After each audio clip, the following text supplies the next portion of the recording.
Hey y'all, it's your legal bestie attorney Simone outside of the courthouse at the Diddy trial with my girl Jay Carter, host of the Black Lawyers Podcast. Yes. We're gonna give you guys a quick little summary Yes. of the prosecution's closing statements. I got my allegedly shirt on. Yes, so let me grab my little notes. Yeah, she's got her notes. I'm gonna let y'all know this morning I woke up drunk, okay? Had a real good night. I filled in for her. I took notes. Yes, excellent note. My night was, it was wonderful. We're not gonna talk about that. I'm not gonna put my business out there. I know I needed to stretch more, whatever happened. Anyway, let's get into it. Yes. Okay, so basically the closing arguments focused on RICO, which we know. Absolutely. And guys, as I told y'all, remember I told y'all, they were not dropping any charges. No dropping. Did they not talk about arson? Did they not talk about kidnapping? They discussed them. So watch the video that I did talk about the lies and other people that don't know what they talking about. It's okay, they're not lawyers. That's all okay. right. It's Just okay. tell them, oh, you need to be my legal bestie. Also, let's talk about, I want to start with the tone. Okay. How did you feel about the prosecutor's tone as she delivered it? It was sterile. She kind of put us all to sleep. It was terrible. There was no Johnny Cochran in it. No. I think she took like the law professor route. Like she A tried boring to, law right. professor. So she tried to just lay out all the elements and say, hey, remember this element? This is how this applies to this set of facts. So she did try, but there was nothing captivating. To me, No. the closing argument should be captivating. I've had pap smears more interesting. And to your point, everybody doesn't have to be a Johnny Cochran. Right. We're not expecting that. But I do think they probably could have gotten someone that had a little more Pizzazz. Exactly. Sure. And I also just want to set the stage for those watching.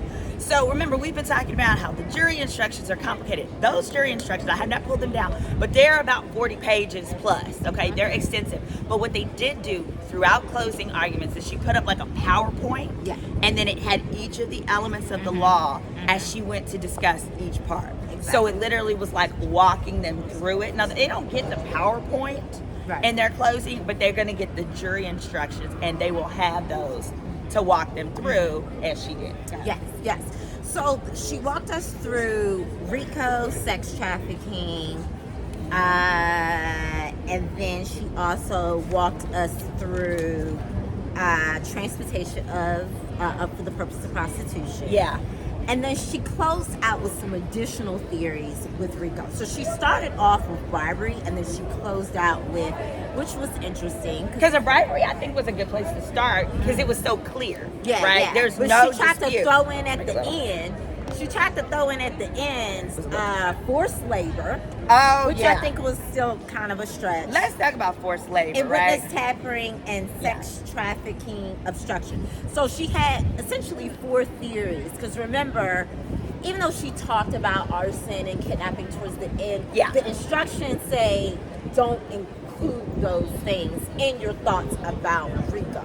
Focus on forced labor, witness tampering, sex trafficking, and the bribery. Because I guess those are the stronger ones. Yeah, those are the strongest They ones. can't really prove that he burned his car. They can't really It was prove the that weakest. they kidnapped Capricorn. What was her name?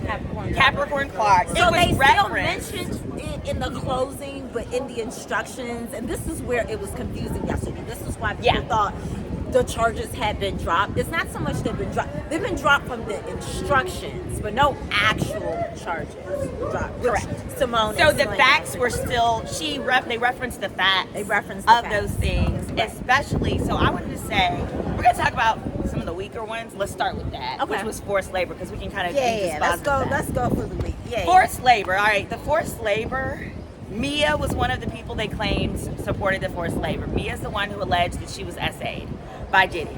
Issue is, if you don't believe she was SA'd by Diddy, it makes it difficult for you to find she was forced labor. They also tried to say she was required to work without sleep.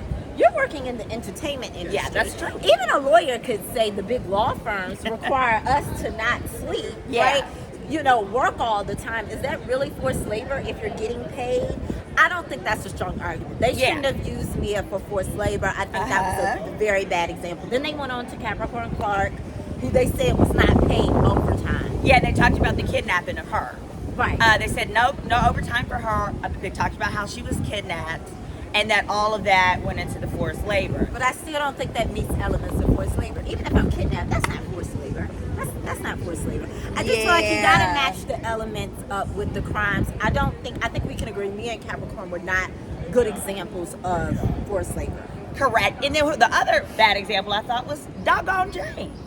Okay, Jane. Jane was supposed to be, well, Jane was supposed to be forced labor. Well, they're saying that Jane and Cassie did the same thing. So Cassie makes a little more sense because at least Cassie was signed to him, right? Okay, so she as was an employee. Oh, that right. makes sense. Versus Jane being his girlfriend was a bit of there's a stretch. There's no boss employee relationship. Correct. But with forced labor, do you have to have a boss employee relationship for it to be forced labor? It doesn't have to be boss, but it does have to be some type of a working relationship. Oh, okay. Yes. No. So that's a bad example. So really, the best example they had, I think we can conclude, was Cassie. Yeah. That she was signed to his label as a music artist, but instead was forced to do, these hotel nights, these trip-offs. Like, that was her forced labor. Like, instead of her laboring in the studio, releasing music, which she did throw some I don't know if she was trying to throw some shade or not. You were there at that time. But she was like, when she recorded all these albums, but she never got to release it, and he only let her release one mixtape, a 2013 mixtape. I'm like, I don't even remember that mixtape. Oh yeah, they talked about that in court. Yeah, they were like, that she couldn't. So basically, instead of as an employee producing music, she was producing these sex performance nights that we know as freak offs. So yes, I'll give them maybe Cassie, but at the most, that's all they have for the forced labor. Yeah.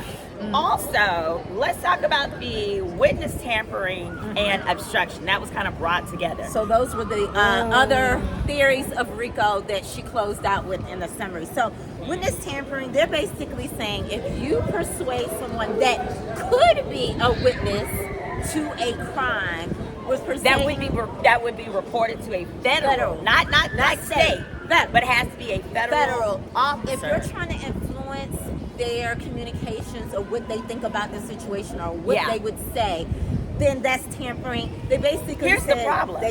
Let's give them two examples. Yes. They gave Jane and they gave Mia. Jane and Mia examples of those were the witness tampering. For the witness tampering, I actually thought it would also be hotel workers. I've been talking about that. But the hotel workers in that video, they actually said goes towards obstruction of trafficking. Okay. Because they said that fight that occurred, that was during a freak off, so that was part of obstruction. So it goes together. The witness tampering and obstruction, witness tampering and obstruction are like the same charge. So, but I think basically I thought tampering with witness would be a lot easier to prove. Yeah. But when they added the caveat that it has to be something that's going to be reported to a federal officer. I thought that was interesting because I didn't know it had to. I guess because it's a federal. Yes. But I didn't realize that. So but my thing is, how do you know that someone's going to report something federally? I don't know. I think it's a stretch. Right. I think. I think it's a stretch that when he was calling just to make sure he was crossing his T's and dotting his I's, that he thought that this could be a federal case. I don't even think he was going that far in his mind. And I think that should speak to intent. Yes. A lot of these crimes, there's got to be intent. I think the problem... Intent to commit a crime. Intent to commit a crime. I think a lot of what the jury is going to struggle with was, did he intending certain things when he was doing things? Like, I think he was always intending because he's always trying to stay out of jail. Yeah, I mean, I would want to stay out of jail too. I just don't know how. I don't know. It's all about what can you prove. And also though, y'all, I thought it was ridiculous. I'm gonna tell you this. I thought it was ridiculous that the prosecution is trying to claim witness tampering was him calling Jane after the fact, after the Cassie's lawsuit. Yeah, he was audio recording the call where he was like, I really need your friendship. Yeah, so KK recorded. So soon as Cassie's lawsuit dropped, I thought this was interesting. Diddy called, obviously, Jane, who read the lawsuit, was very upset, and he had KK record the calls. Yep. Yeah. Where he was like, well, I need your friendship, and a lot is going on. He was clearly trying to get Jane to say certain things. Right. He was like, well, we were just doing freaky stuff, right? Right. Like, yes. But she wouldn't agree with him on the phone, so it didn't fulfill the purpose of the call, because I just thought the witness tampering would have been stronger than you calling your girlfriend whose bills you're still paying. They also implied that him paying her bills and continuing to pay her bills was part of the tampering and the obstruction. Yeah, I don't know. That was a stretch for me. I feel like at the end of the day, and I think you probably have already talked about this love contract, there was an exchange for services, okay? So I do this, you do that. And I think that is why, just overall, Jane is not a strong witness for the prosecution. Yeah, because she literally used the word, I entered a love contract. I haven't heard that in a long time. I think the last time I heard that term was years ago. Right. So the fact that you entered into a contract, it's like, what Drake said. You know what it was when you signed up. Now you got to back it up. Right? Sure. That's the lyric, right? So what do we think were the strongest claims today from the prosecution? Definitely the hookers. I've been talking about that.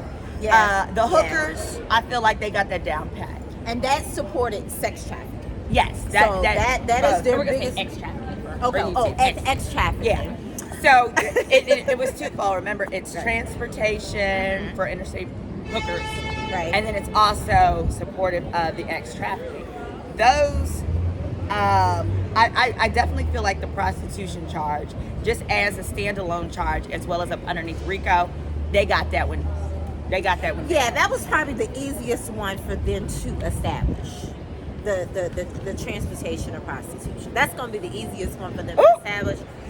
Mainly because they're receipts, right? They're receipts. So we can't prove when the cash was exchanged, right? We can't prove when the cash. But we can prove if the invoice says Bad Boy Enterprises and the flight and log, they put those on the screen to remind the text with the flight, with the, they matched it all the way across, showing that these people were flown across state lines. Sure so by far, their slam dunk, if I were to predict, their slam dunk is transportation of prostitution. Agreed. And we got a super chat. Thank you so much, Byron. Byron is saying, after this, is rich men dating broke women considered as trafficking? That is my concern. Let me tell you something. I like my men like I like my projects, okay? All bills paid. All bills paid. And now it's going to be hard for us to get our bills paid, right, because they're going to say, oh, the minute you get on that plane, Simone, and that bill is paid. Right, or that he, ships me to Vegas to do it to him. Yeah. Oh, now traffic. Right. We agree with you. We think it is a bit of a stretch, but I think the more high profile people are, the more careful they're just going to have to be. Yeah, they can't just be paying for everybody's bills and putting everybody on planes and having what in hotels or even in homes. Because I also thought what was interesting, it is a slippery slope, y'all. They moved these hotel nights or these freak offs from the hotels to Cassie and Jane's house. Jane's house. To Jane's house. So afterwards. I thought that was interesting. That was after Cassie's lawsuit broke. Right. It's like he's so addicted he was so stop. addicted he couldn't stop. So he says we're gonna set up these hotel nights in their homes. Yeah. So in their homes they were forced to do that. I also thought what was interesting. What else was interesting?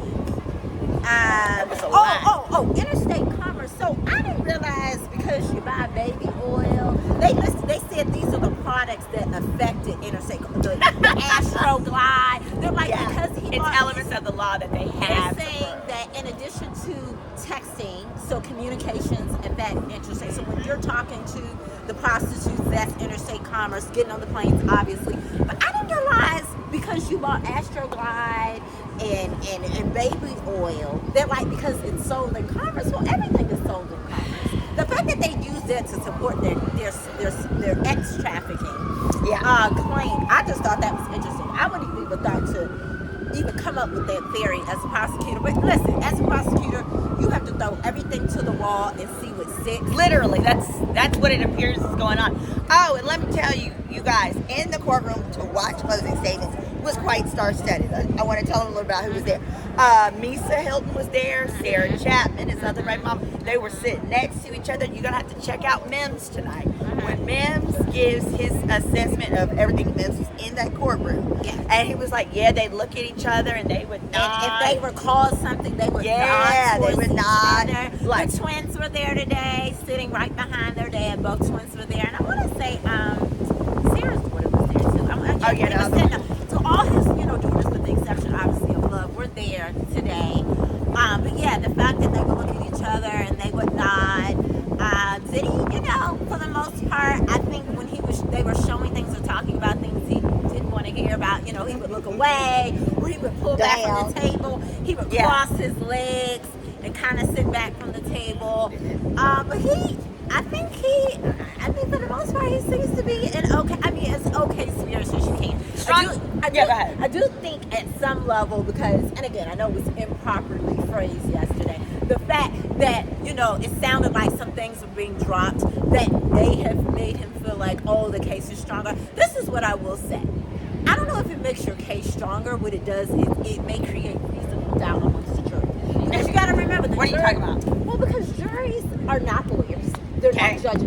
Right. So they may not, just like the public doesn't completely understand this whole dropping of the theory from the charges. It's not like the charges are being dropped. A jury person could be confused, like, if they dropping stuff, maybe he's not as guilty. Oh, as you know what I'm saying? So let's do this. Cloud. Yeah, so I want to close out on what do we think were the strongest crimes for the prosecution. Now, again, I've already said the transportation for the hookers. Yes. But then the bribery was very clear under RICO.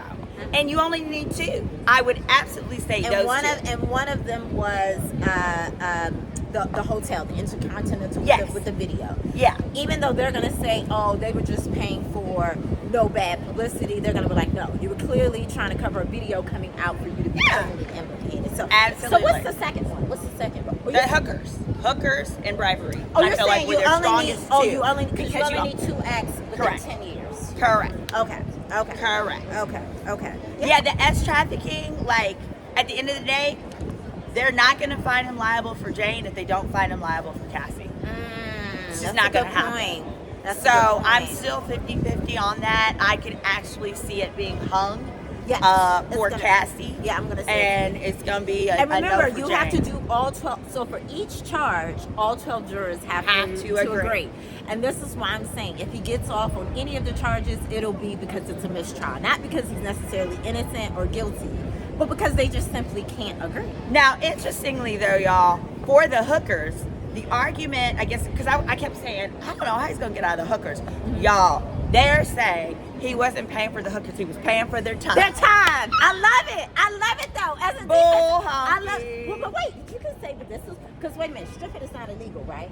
Huh? Stripping is not illegal. Okay, so what they could also say, not that I'm trying to help his defense out, but they could say the time and for the stripping, because remember, Jane said that in the beginning it was just kind of like touching. They could do that, but the problem is they had testimony. And they have the videos. They have testimony from a witness. And they have specifically said if he didn't nut, he didn't get paid. So you got paid only if you nutted. Hello, then that's not your time. But wait a minute, well, couldn't you nut without having sex? Girl, no. Yes, you can. No. Yes, you can. That is not what they're talking about here. We got to stick to the facts. These facts were Diddy literally did not pay a guy one time because he couldn't perform. So it clearly wasn't for time. So I thought, that was the one argument, and it was a dumb. It was like a good try. But they said that the time. All right, but hit that subscribe, guys. Yes. Thank you. We really appreciate you guys tuning in. I'm so happy to have my co-host here today. Yes, this is Jay Carter with the Black Lawyers Podcast. Yes. Make sure you guys follow. I'll give me a link. I'll put a link in the description below. It's going to be at the Black Lawyers Podcast. There you go. Social media. Yes. Thank you so much. Bye, guys. I'll be back here tomorrow. Peace. After I get some sleep and drink some water, y'all. Bye, y'all. Bye.